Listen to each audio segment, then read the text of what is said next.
mention something else which is never talked about, but has to be discussed very seriously.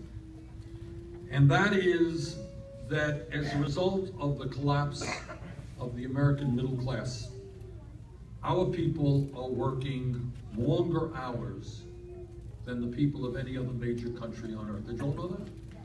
They're working. Japanese are very, very hard-working people. We work 137 hours a year more than the Japanese. We work 260 more hours per year than the British. And God bless the French, we work almost 500 hours a year more than the French. Now I want you to think about that. What does it mean? This is a huge issue. It is not discussed at all. What it means, and I go around the country, I meet with a lot of working people. I look them in the eye. There are a lot of people who are literally physically exhausted. They are exhausted, they are tired, they are stressed out because they are working, and they are working. I want you to think about this. Remember reading textbooks when we were kids, and the textbooks had pictures of workers 100 years ago in the early 20th century, 1910, 1912, and they were demonstrating. And they held up these huge banners. Does anybody remember what those banners said? 40-hour work week. That radical demand of 100 years ago, where workers said, we are not beasts of burden. We want time off with our families. We want time off for education. We want time off to have a good time. We just don't want to be working all the time. Now, 100 years have come and gone. An explosion of technology so that every worker in America is far more productive today than workers used to be. And yet, you know where we are today? After all of that technology, all that great global economy, all of that increase in worker productivity. Today, incredibly, 85% of working men and 66% of working women are working longer than 40 hours a week. Can you believe that? And to add insult to injury, despite the fact that people are working so hard and for such long hours, there are millions of people who have zero paid vacation. So if you're talking about a family value, it seems to me that mom and dad and the kids might at least have 10 days off a year to get to know each other in a relaxed way, and I will fight for paid vacation time.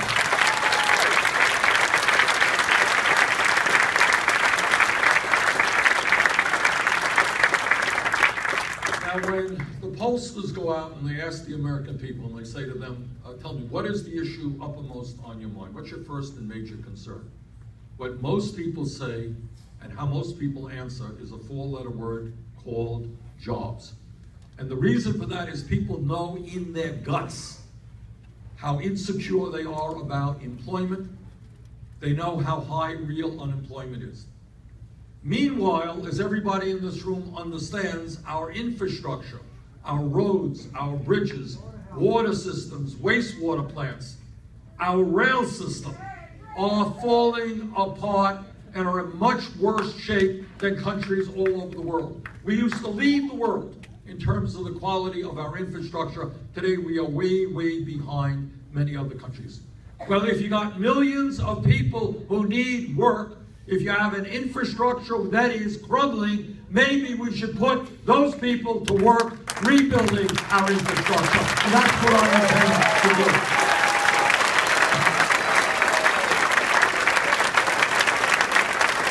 A $1 trillion investment over a 5-year period can create and maintain 13 million jobs, making our country more productive, more efficient, and safer. So we need a major jobs bill, putting people to work, rebuilding our infrastructure. But when you talk about jobs, it is also important to talk about an issue that is not a sexy issue, but it is an enormously important issue. And I want you all to think about it for a moment. Since 2001, in New Hampshire, in Vermont and all over this country. We have lost and seen disappear some 60,000 factories and millions of decent-paying manufacturing jobs gone. Now, I'm not going to tell you that our trade policies are the only reason for the disappearance of those factories, but I will tell you they are a major reason. You are looking at a United States Senator and a former congressman who voted against NAFTA, against CAFTA, against permanent normal trade relations with China, and is leading the opposition to the TPP.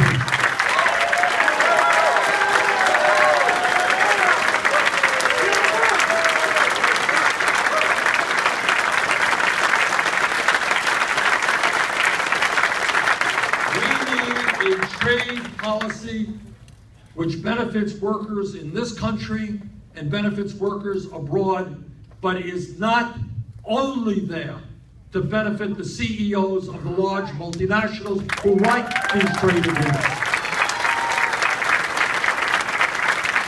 Tonight, when you go home and you turn on the tube, you're going to see every corporation in America saying, buy this, buy that. Well, if they want us to buy their products, the time is long overdue for them to start manufacturing those products in the United States and not in China.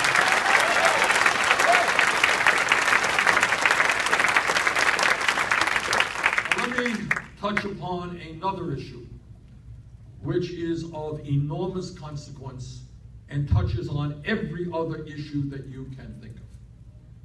And that is that, being as blunt as I can be, I want to tell you that as a result of the disastrous Citizens United decision regarding the Citizens United decision that the Supreme Court passed by a 5-4 vote, the American political system has been totally corrupted and the foundations of American democracy are being undermined.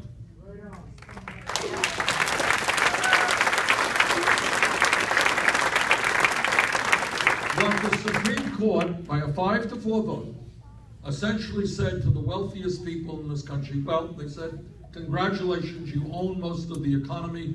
We're now going to allow you the opportunity to own the United States government. And what the billionaires said is, hey, thanks very much. That's exactly what we want to do, because for a relatively small investment for them, we can reap huge returns. So what we are seeing right now is a handful of billionaires and their super PACs spending collectively billions of dollars to elect candidates who will make the rich richer and everybody poorer. Right now, in this election cycle, just as an example, you may think that New Hampshire has the first primary in the country. Wrong. That primary took place a number of months ago when Sheldon Adelson brought before him many of the Republican candidates and said, this is my primary, I am a multi-billionaire, tell me what you're going to do for me, and if I choose you, you're going to get hundreds of millions of dollars. That's primary number one. And now what we should understand is the Koch brothers, the second wealthiest family in a country, a family which essentially wants to end Social Security, Medicare, Medicaid, federal aid to education, public education, the EPA, and do away with every piece of legislation passed in the last 70 years that helps working people. This one family will be spending close to $1 billion in this election cycle. That is more money than either the Democratic Party will be spending or the Republican Party will be spending. When you have one family outspending each of the major political parties, that is not called democracy, that is called oligarchy, and that has got to be changed.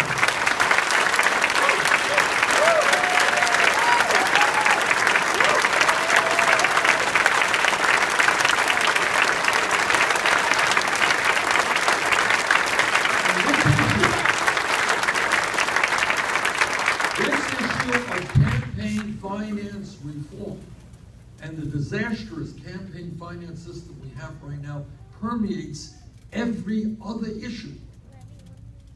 Because if the billionaires are funding and buying candidates, those candidates will work for the billionaires and not for the American people. True. And let me give you just one simple example of that, and there are many. We have right now in Washington a Republican Party which, by and large, with a few exceptions, you have members who refuse to accept the reality of climate change. Now, you may think that these guys are dummies. It is not that. They may be dummies, but that's not the issue. The issue is that if some Republican stands up and says, you know, I've looked at the scientific evidence, climate change is real, got to do something about it. You know what happens to that candidate? Koch brothers cut off all of their funding. They will be primaried. They'll have a good, strong primary opponent. Because the big money interests, the energy companies, the Koch brothers who make a lot of their money in fossil fuel, their job is to make sure that we remain dependent on fossil fuel.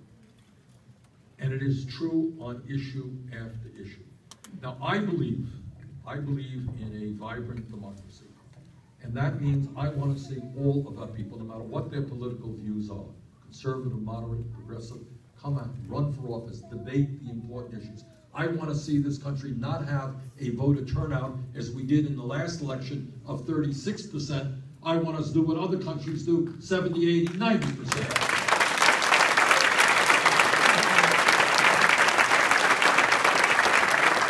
I want young people to get involved in the political process, and if they're so inclined, I want them to run for office. But I don't want them to have to beg the rich and the powerful for campaign funds, which is why I believe not only that we have to overturn Citizens United through a constitutional amendment, but that we have to move toward public funding of elections.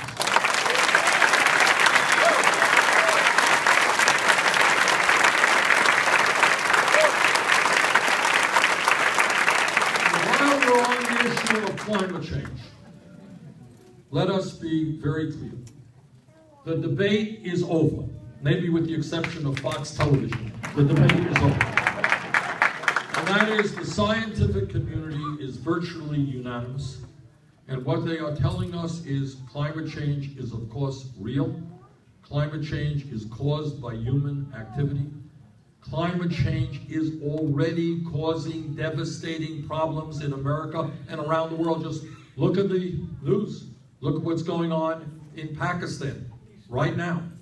Look at what is going on in California right now. And what the scientific community is saying is that we have a small window of opportunity to combat climate change so that it doesn't get much, much worse. And what they're telling us, if we do not turn this thing around and transform our energy system, by the end of this century, the planet Earth will be between 5 and 10 degrees Fahrenheit warmer than it is today. And that is devastating. That means more drought, it means more flooding, it means more extreme weather disturbances, it means more acidification of the ocean, it means more rising sea levels, inundating low-level countries and communities. And what the CIA and the Department of Defense tells us, this is also a huge international security issue, because if people around the world do not have water, if they don't have land to grow their crops on, they're going to be migrating, and there will be international conflicts over limited natural resources. As parents, I've got 4 kids and 7 grandchildren, as human beings, we have a moral responsibility to leave this planet in a way that it is habitable for our kids and our grandchildren. This country must lead the world in transforming our energy system.